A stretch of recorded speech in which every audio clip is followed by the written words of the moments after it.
बिस्मिल्लाहिर्रहमानिर्रहीम। काम के हवाले से दो तरह की अप्रोच होती है। कोई भी काम हो उसके हवाले से दो तरह की अप्रोच होती है। एक अप्रोच है रिएक्टिव और दूसरी अप्रोच है प्रोएक्टिव। रिएक्टिव अप्रोच क्या है? रिएक्टिव अप्रोच ये है कि हम तब काम करते हैं जब सर पे पड़ती है। यह है रिएक्ट करना। असाइनमेंट थी, टाइम पर नहीं की, वेट किया, आखिरी दिन करने बैठे। ये कौन सी अप्रोच है? रिएक्टिव। एक क्विज़ था, एक टेस्ट था या एग्ज़ाम की तैयारी करनी है, वेट कर रहे हैं कि अभी काफ़ी दिन है, अब शुरू कर ही लेंगे। This is reactive approach. इसके बरक्स एक अप्रोच है, उस अप्रोच को कहते हैं प्रोएक्टिव अप्रोच। पहले से तैयारी। मैंने कहीं जाना है, मैंने यहाँ से मूव करना है, इस्लामाबाद जाना है। सपोज़ मैंने मंडे को जाना है, तो मुझे प्रिपरेशन आज ही शुरू कर देनी चाहिए। व्हीकल में फ्यूल हो, हवा चेक हो, जो रखते सफ़र है, जो सामान साथ लेके जाना है वो पहले से तैयार हो। आपकी असाइनमेंट है, सपोज़ अगले फ्राइडे को आप में जमा करवानी है। स्टार्ट टुडे, आज शुरू करो। ये प्रोएक्टिव अप्रोच है। जो रिएक्टिव लोग होते हैं ये काम को प्रोक्रेस्टिनेट करते हैं। प्रोक्रेस्टिनेट कहते हैं कि आज का काम कल पे टाल देते हैं, आज का काम आज मुकम्मल नहीं करते। जब ये इस तरह करते हैं और फिर आखिरी लम्हे का वेट करते हैं, दे वेट टिल लास्ट मिनट, फिर ये काम शुरू करते हैं। जब ये इस तरह करते हैं तो इससे ये ज़ाहिर होता है कि ऐसे लोग जो हैं ये लाइफ में रिस्पॉन्सिबल नहीं हैं। ये जब रिज़ल्ट्स आते हैं तो फिर ये ब्लेम करते हैं दूसरों को। हालात नहीं ठीक थे, मेरी किस्मत ही ख़राब है, मेरे साथ ही इस तरह होना था। जो प्रोएक्टिव पीपल होते हैं वो रिस्पॉन्सिबल होते हैं। रिस्पॉन्सिबल किस हवाले से? वो अपने एक्शंस के रिस्पॉन्सिबल होते हैं। मेरे अच्छे नंबर आए, किसी स्टूडेंट के अच्छे नंबर आए तो ये कहते हैं ना, मैंने बहुत मेहनत की तो मुझे अल्लाह ने अच्छे नंबर दे दिए, मेरे अच्छे नंबर आ गए। अगर एक स्टूडेंट फेल हो जाता है तो वो इतना रिस्पॉन्सिबल हो कि वो ये ऑन करे कि मैंने मेहनत नहीं की इसलिए मेरे अच्छे नंबर नहीं आए। तो जो प्रोएक्टिव पीपल होते हैं दे आर रिस्पॉन्सिबल। ये लाइफ के हर एस्पेक्ट के हवाले से रिस्पॉन्सिबल होते हैं।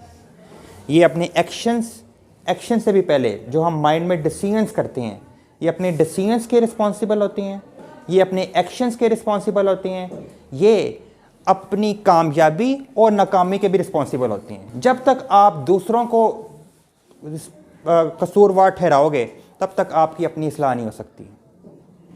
एक टेस्ट है, दो स्टूडेंट हैं, सपोज़ दोनों ही फेल हो गए हैं। एक क्या कहता है? कहता है टीचर ने मेरे साथ ज़्यादती की है, टीचर ने मेरे साथ अच्छा नहीं किया। दूसरा क्या कहता है? दूसरा सोचता है, सोचने का अंदाज़ है ना, दूसरा सोचता है कि भाई मैंने पढ़ा नहीं, मैंने सही टाइम नहीं दिया, मुझे जिस तरह पढ़ना चाहिए था उस तरह पढ़ा नहीं है, इस वजह से मैं फ़ेल हो गया। तो पहले वाले की अप्रोच क्या है? रिएक्टिव। दूसरे वाले की अप्रोच क्या है? प्रोएक्टिव। क्यों? क्योंकि वो अपना ख्याल रख रहा है और दूसरा जो है अपनी गलती को फील कर रहा है और अब रिस्पॉन्सिबिलिटी खुद ऑन कर रहे हैं। हम रिस्पॉन्सिबिलिटीज़ ऑन नहीं करते। ठीक। अच्छा, दूसरी चीज़ ये है, जो रिएक्टिव लोग होते हैं वो उन चीज़ों के मुतल्लिक सोचते रहते हैं जो उनके कंट्रोल में नहीं है। जबकि प्रोएक्टिव पीपल का जो एरिया ऑफ इन्फ्लुएंस होता है, यानी वो उन चीज़ों के मुतल्लिक सोचते हैं जिन्हें वो कंट्रोल कर सकते हैं। स्टूडेंट घर से बाहर निकला, बाहर बारिश थी, बारिश को कोसना शुरू कर दे। एक अप्रोच ये है। एक है कि कोई छतरी ले ले, अम्ब्रेला ले ले, जैसे आप लोग छाता कहते हैं, छाता ले ले और स्कूल चले। This is proactive approach. तो लाइफ में हमने जो अप्रोच अपनानी है वो प्रोएक्टिव अप्रोच बनानी है। प्रोएक्टिव पीपल रिस्पॉन्सिबल होंगे। प्रोएक्टिव पीपल जो होंगे वो उन चीज़ों की तरफ तवज्जो मरकूज़ करेंगे जिन्हें वो कंट्रोल कर सकते हैं। क्या हम वेदर को कंट्रोल कर सकते हैं? क्या हम पॉलिटिक्स को कंट्रोल कर सकते हैं? क्या हम हालात को कंट्रोल कर सकते हैं? जो मेरे एरिया ऑफ इन्फ्लुएंस में है, जो चीज़ मेरे एरिया ऑफ इन्फ्लुएंस में है, उसे तो मैं कंट्रोल कर सकता हूँ। ठीक, मेरे पास वक्त है, मेरे पास किताबें, मैं पढ़ सकता हूँ। बिलफर्ज मैं किसी ट्यूशन वाले के पास नहीं जाता, लेकिन मेरे पास बुक्स तो हैं, मेरे पास टाइम तो है, हर एक के पास इक्वल टाइम है, हर कोई पढ़ सकता है।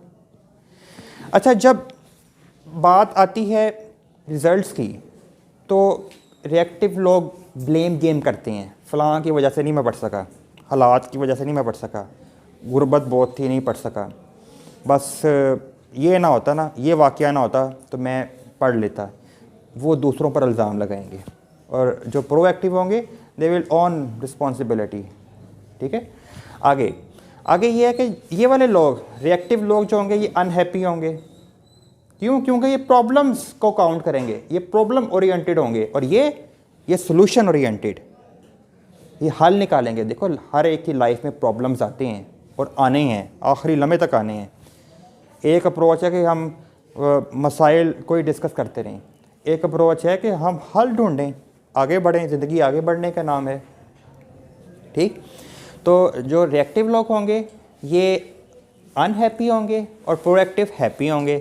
रिएक्टिव लोग जो होंगे ये लाइफ में अनसक्सेसफुल होंगे, ये कामयाब नहीं होंगे। जो प्रोएक्टिव होंगे ये कामयाब होंगे। ये जो हैबिट है, ये गोरे ने एक किताब लिखी है, the 7 habits of highly effective people, इंतहाई मौसर तरीन लोगों की 7 आदत। उनमें से सबसे पहली हैबिट वो लिखता है प्रोएक्टिव। और ये किताब लिखे, किताब का मुसन्निफ़ प्रोफेसर स्टीफन कवी दुनिया का अमीर तरीन आदमी बन गया है, इतनी ये किताब सेल हुई है। उसमें जो पहली बात वो लिखता है वो है प्रोएक्टिव अप्रोच। अच्छा, इससे भी आगे चलें, हमारा दीन तो हमें दरस ही इस चीज़ का देता है कि हम प्रोएक्टिव हो जाएं। मुसलमान का हर आने वाला दिन गुज़िश्ता दिन से बेहतर होता है। नबी आखिर ज़मान सल्लल्लाहु अलैहि वसल्लम का फरमाने आली शान है, जिसका मफ़हूम है कि 5 चीज़ों को 5 चीज़ों से पहले गनीमत समझो। हदीस पाक का मफ़हूम है, ज़िंदगी है, ज़िंदगी को मौत से पहले। अल्लाह ताला ने सेहत दी है, सेहत को बीमारी से पहले। जवान हो, जवानी को बुढ़ापे से पहले। फ़रागत है, कोई मशगूलियत नहीं है, फ़रागत को मशगूलियत से पहले। और माल है, माल की फरावानी है, उसको तंगदस्ती से पहले। तो ये तो हमारा दीन हमें कहता है हम प्रोएक्टिव हो जाएं। तो अक्सर ये होता है कि एक बिल आ गया, यकम को बिल आया, 15 लास्ट डेट वेट करते रहते हैं, 14 को ख्वार हो के बिल जमा करवाते हैं। कहीं फ़ीस जमा करानी है, कॉलेज की, यूनिवर्सिटी की, कोई और फीस जमा करानी है, we people wait till the last moment. No, change the mindset, change the approach, be proactive in life.